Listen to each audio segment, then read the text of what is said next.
आप सभी को जय मसीह की। द बाइबल पोर्शन में आपका स्वागत है। हमारा आज का वचन है दानियल की पुस्तक पहला अध्याय। यहूदा के राजा यहोयाकीम के राज्य के 3 वर्ष में बेबीलोन के राजा नबूकदनेस्सर ने यरूशलेम पर चढ़ाई करके उसको घेर लिया।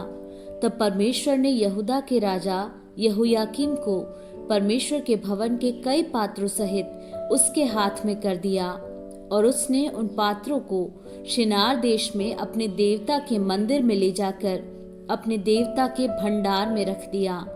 तब उस राजा ने अपने खोजों के प्रधान अश्पनज को आज्ञा दी कि इजरायली राजपुत्रों और प्रतिष्ठित पुरुषों में से ऐसे कई जवानों को ला जो निर्दोष, सुंदर और सब प्रकार की बुद्धि में प्रवीण और ज्ञान में निपुण और विद्वान और राजमंदिर में हाजिर रहने की योग्य हों और उन्हें कसदियों के शास्त्र और भाषा की शिक्षा दे।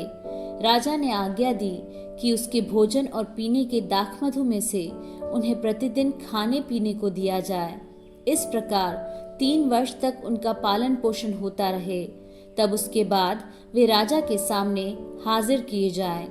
उनमें यहूदा की संतान से चुने हुए दानियेल, हनन्याह, मीशाएल और अजर्याह नामक यहूदी थे।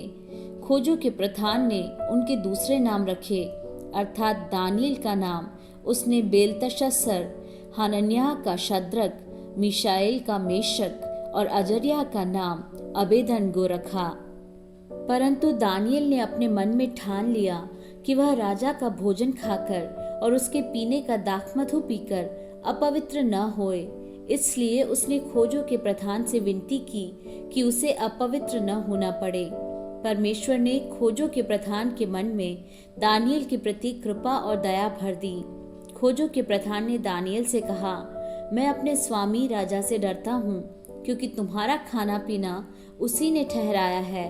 कहीं ऐसा न हो कि वह तेरा मुंह तेरे संग के जवानों से उतरा हुआ और उदास देखे और तुम मेरा सिर राजा के सामने जोखिम में डालो।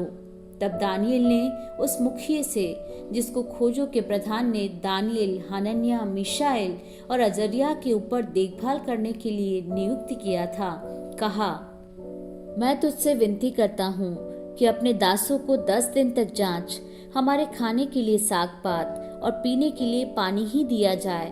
फिर 10 दिन के बाद हमारे मुंह और जो जवान राजा का भोजन खाते हैं उनके मुंह को देख, और जैसा तुझे देख पड़े उसी के अनुसार अपने दासों से व्यवहार करना।